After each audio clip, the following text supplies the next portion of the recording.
தந்தி தொலைக்காட்சி நேயர்களுக்கு வணக்கம். நல்லதை சொல்வோம், நல்லதை செய்வோம், நல்லதே நடக்கும். இன்று 13/7/2024 சனிக்கிழமை.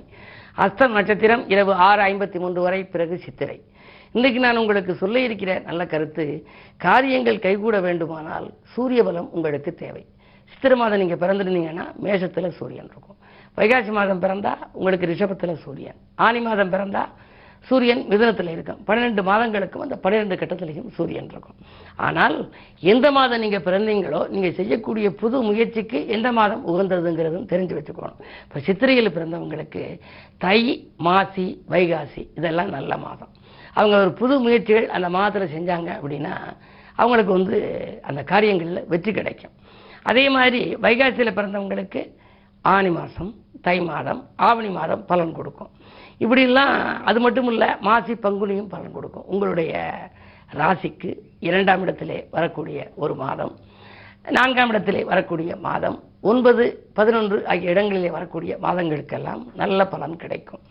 காரியங்கள் அனைத்தும் கைகூட, கடமையில் இருக்கும் தொய்வகல, சூரிய தேவா உன்னை துதித்தேன், சொல்லை செயலாய் மாற்றிடுவாய், தேரில் ஏறி வானில் வரும் தெய்வம் வரம் நீ தருவாயேன்னு ஒரு பாடல். தேர் ஒற்றை சக்கர தேரில் 7 குதிரை பூட்டி வர்றதுக்கு காரணம் 7 கிழமைகள். 7 கிழமைகளுக்கும் தொடர்ந்து வருது. இப்படிப்பட்ட சூரியனை நம்ம ராஜகிரகம்னு சொல்லுவோம். பல வீடுகளில் பார்த்துருக்கேன்.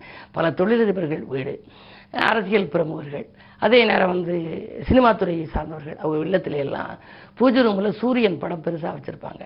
சூரியன் 7 குதிரை பூட்டி பவனி வர்றது. சூரியனார் கோயில் போனால் நீங்கள் அந்த படம் வாங்கலாம். மற்றபடி அந்த சூரியனார் கோயிலுக்கு வாழ்க்கையில் ஒவ்வொருத்தரும் தன்னுடைய பிறந்த நாளில் போய் ஆகணும். போய் தஞ்சை மாவட்டத்தில் இருக்குது. சூரிய பலம் ஒருத்தருக்கு இருந்தாலே காரியங்களில் வெற்றி கிடைக்கும். கவியரசு கண்ணதாசனுக்கெல்லாம் சூரியனோட புதன் உலக புகழ் பெற்றவராக வந்தார். புதன் அவர் சிம்ம லக்னம், லக்னாதிபதியே சூரியன்.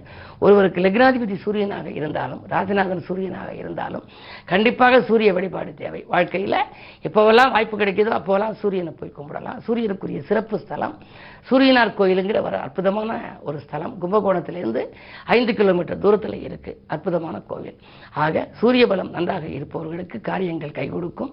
ஒவ்வொரு நாளும் சூரியனையும் நீங்கள் அதிகாலையிலே வழிபடலாம்.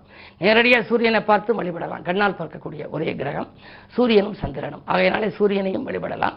இல்லத்தில் உள்ள பூஜை அறையிலும் சூரியன் படம் வைத்து சூரிய காயத்ரி படித்தும் நீங்கள் வழிபடலாம் என்று சொல்லி இனி இந்திய ராசி பலன்களை இப்பொழுது உங்களுக்கு வழங்கப் போகின்றேன்.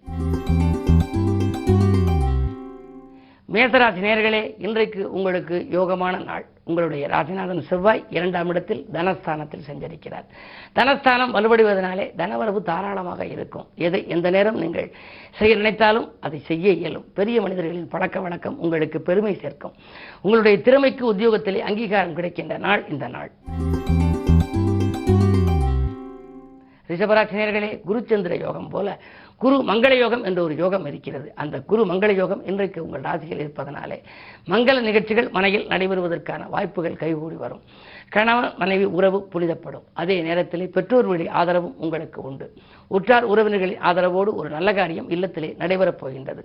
செவ்வாய் பலம் உங்கள் ராசியிலே இருப்பதனாலே செல்வாக்கு அதிகரிக்கும். அரசியல் களத்தில் இருப்பவர்களுக்கு நல்ல பொறுப்புகள் வரும். மிதுனராசி நேயர்களே, உங்களுக்கு விரயஸ்தானத்திலே செவ்வாய். பூமி விற்பனையும் அதன் மூலம் லாபமும் கிடைக்கலாம். வரும் லாபத்தை கொண்டு நீங்கள் தொழிலை வளப்படுத்திக் கொள்ள முன் வருவீர்கள். ராசியிலேயே சூரியன் இருப்பதால் அரசியல் பிரமுகர்களின் ஆதரவு உங்களுக்கு திருப்திகரமாக இருக்கும். அவர்கள் மூலம் ஆதாயம் தரும் தகவலும் கிடைக்கலாம். கடகராசி நேயர்களே, உங்களுக்கு அஷ்டமத்து சனியின் ஆதிக்கம் வலிமை இழந்தாலும் ராசியிலேயே விரையாதிபதியான புதனும் இருக்கின்றார். லாபாதிபதி சுக்கிரனும் இருக்கின்றார். லாபாதிபதியும் விரையாதிபதியும் இணைந்திருக்கின்ற பொழுது வருகின்ற லாபமெல்லாம் விரயமாகிவிடும். எனவே தொழில் வருகளுடைய லாபத்தை சேமிக்க இயலாது. என்றாலும் நல்ல விரயமாக செய்து கொள்வது நல்லது. இல்லத்திற்கு தேவையான விலையுயர்ந்த பொருட்களை வாங்கலாம். அல்லது ஏதேனும் பிள்ளைகளுடைய கல்யாணத்தை முன்னிட்டு சீர்வரிசை பொருட்களை வாங்கலாம். இப்படி நல்ல விரயங்களை செய்வதன் மூலம் வீண் விரயங்களிலிருந்து விடுபட இயலும் நாள் இந்த நாள். சிம்மராசி நேயர்களே, உங்களுக்கெல்லாம் இன்று 7ஆம் இடத்திலே சனி, விரயஸ்தானத்திலே புதன், லாபாதிபதி புதன் விரயஸ்தானத்தில். எனவே லாபம் அனைத்தும் விரயமாகும் விதத்தில் இருக்கிறது. அவரோடு சுக்கிரனும் இணைந்திருக்கின்றார். சுகாதிபதி. ஆரோக்கியத்திற்காகவும் செலவிடலாம்.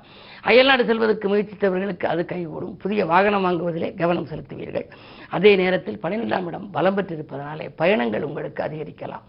ஏதேனும் ஒரு ஆலயங்களுக்கு செல்ல வேண்டும், புகழ்பெற்ற ஆலயங்களுக்கு செல்ல வேண்டும், அல்லது நேர்த்திக்கடன்களை செலுத்த வேண்டும் என்றெல்லாம் நினைத்தவர்களுக்கு இன்று அது செயல்படுத்தக்கூடிய நாள். நண்பர்களை நம்பி ஒப்படைத்த பொறுப்புகள் நல்ல விதமாக முடியும். கன்னிராசினியர்களே, உங்களுக்கெல்லாம் கல்யாண பேச்சுவார்த்தைகள் கைகூடுகின்ற நாள். கடமையில் இருந்த தொய்வு அகலும். இன்று 7ஆம் இடத்திலே ராகு. வாழ்க்கை துணையோடு சில பிரச்சனைகள் வந்து அலைமோதும். கொஞ்சம் விட்டுக் கொடுத்து செல்ல வேண்டிய நாள். அலைபேசி வழியில் வருகின்ற தகவல் அனுகூல தகவலாகவே உங்களுக்கு இருக்கலாம். வெளிநாட்டிலிருந்து நல்ல நிறுவனங்களிலிருந்து கூட உங்களுக்கு அழைப்புகள் வரலாம். வரும் அழைப்புகளை உபயோகப்படுத்திக் கொள்வது உங்கள் புத்திசாலித்தனம். துலாம் ராசினியர்களே, உங்களுக்கெல்லாம் வீடு கட்டும் முயற்சிக்கு வித்திடுகின்ற நாள். விடிகாலையிலேயே நல்ல தகவல் கிடைக்கப் போகின்றது. 8ஆம் இடத்திலே செவ்வாய் இருப்பதனாலே ஆரோக்கிய தொல்லை ஏற்படுமோ என்று நினைக்க வேண்டாம். குருவோடு கூடியிருக்கின்றார். எனவே வந்த துயரங்கள் வாயிலோடு நின்றுவிடும். ஆனால் குருவையும் வழிபட வேண்டும், அங்காரகனையும் நீங்கள் வழிபட வேண்டும். இன்று குறிப்பாக சனிக்கிழமை என்பதனாலே இன்று அனுமனை வழிபடுவதன் மூலம் தடைக்கற்கள் எல்லாம் உங்களுக்கு படிக்கற்களாக மாறும். விருச்சிக ராசினியர்களே, உங்களுக்கெல்லாம் மங்கள ஓசை மனையில் கேட்கின்ற நாள். புகழ் கூடும், பொருளாதார நிலை உயரும். புகழ் பெற்றவர்கள் உங்களுக்கு பின்னணியாக இருந்து பல காரியங்களை முடித்துக் கொடுப்பார்கள். தொழில் அபிவிருத்தி, உத்தியோக அபிவிருத்தி உண்டு. வருமானம் பெருக நண்பர்கள் வழிகாட்டுவார்கள். பிள்ளைகள் வழியிலும் உங்களுக்கு எண்ணங்கள் எல்லாம் பூர்த்தியாகும். பிள்ளைகளின் எதிர்கால கனவுகளை நனவாக்க எடுத்த முயற்சியிலும் வெற்றி கிடைக்கும் நாள் இந்த நாள். தனுசு ராசினியர்களே, உங்களுக்கெல்லாம் உதாசீனப்படுத்தியவர்கள் ஓடி வந்து இணையும் நாள். உடன்பிறப்புகள் உங்களுக்கு உதவியாக இருப்பார்கள். 7ஆம் இடத்திலே உங்களுக்கு சூரியன் இருக்கின்றார். 9க்கு அதிபதி 7 இருக்கின்ற பொழுது பாகப்பிரிவினர்கள் சுமூகமாக முடியும். பக்கபலமாக உங்களுக்கு நண்பர்கள் இருப்பார்கள். இன்று அதிகாலையில் வரக்கூடிய தகவல் அனுகூல தகவலாகவே இருக்கும். மகர ராசினியர்களே, உங்களுக்கெல்லாம் இன்றைக்கு மகத்தான நாள். மறக்க முடியாத சம்பவங்கள் இல்லத்திலே நடைபெறப் போகின்றது. 6ஆம் இடத்திலே சூரியன். அஷ்டமாதிபதி 6ல் இருக்கின்ற பொழுது கெட்டவன் கெட்டலில் கிட்டிடும் ராஜயோகம் என்பதற்கு ஏற்ப நீங்கள் எதையெல்லாம் செய்ய வேண்டும் என்று நினைத்தீர்களோ, தாமதப்பட்டிருந்ததோ அதையெல்லாம் இந்த தடையில்லாமல் நடக்கும். தடைக்கற்கள் எல்லாம் படிக்கற்களாக மாறுகின்ற நாள் என்று கூட கருதலாம். இல்லத்தில் உள்ளவர்களின் ஒத்துழைப்பும் கூடுதலாக இருக்கும். சுப செய்திகள் வந்த வண்ணமாக இருக்கும். தொழிலில் புதிய ஒப்பந்தங்கள் உண்டு. கும்பராசினியர்களே, உங்களுக்கு சந்திராஷ்டமம். எது செய்தாலும் கொஞ்சம் யோசித்து செய்ய வேண்டும்.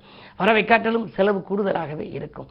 பண பொறுப்பு சொல்லி யாருக்கேனும் நீங்கள் வாங்கி கொடுத்தால் அதனால் சிக்கல்கள் வரலாம். உத்தியோகத்திற்கு கூட நீங்கள் சுதந்திரமாக செயல்பட இயலாது. மேலதிகாரிகளின் வெறுப்புக்கு ஆளாக நேரிடும். கவனம் தேவை. மீனராசினியர்களே, ஜென்மத்தில் ராகு, 3ஆம் இடத்திலே செவ்வாய். தனாதிபதி 3ல் இருப்பதனாலே உடன்பிறப்புகள் வழியே உங்களுக்கு வரவேண்டிய தொகை வந்து சேரும். அவசரமாக நீங்கள் முடிவெடுப்பதை தவிர்க்க வேண்டும். 7லே கேது இருப்பதால் பதற்றத்தை தவிர்த்து நீங்கள் பக்குவமாக நடந்து கொள்வது நல்லது. மனச்சாட்சிக்கு விரோதமாக நடந்து கொள்ள வேண்டாம். கடின வேலை நீங்கள் செய்வதன் மூலமாக உங்களுக்கு வேறு வேலைக்கு நாம் செல்லலாமா, உத்தியோகத்தில் இவ்வளவு வேலைப்படு கூடுதலாக இருக்கிறதே என்றெல்லாம் சிந்தனைகள் வரலாம். இருந்தாலும் கூட நல்ல மாற்றங்கள் விரைவில் உங்களுக்கு வரலாம். அதே நேரத்தில் உங்களுக்கு இன்றைக்கு பொறுத்தவரை பஞ்சமஸ்தானத்தில் புதனோடு சுக்கிரன் இருப்பதனாலே பொருளாதாரம் திருப்திகரமாகவே இருக்கிறது. வாங்கல் கொடுக்கல்கள் சீராகவும் சிறப்பாகவும் அமையும். இன்று கிழமை சனி, விரைவுச்சனியின் ஆதிக்கம் இருக்கிறது. எனவே அதிகாலையிலேயே ஆணைமுக பெருமானையும் அதற்கு பின்னால் அனுமனையும் அதற்கு பின்னால் சனி பகவானையும் வழிபட்டால் உங்கள் நம்பிக்கைகள் அனைத்தும் நடைபெறும். மேலும் விவரங்கள் அறிய தினத்தந்தி படியுங்கள்.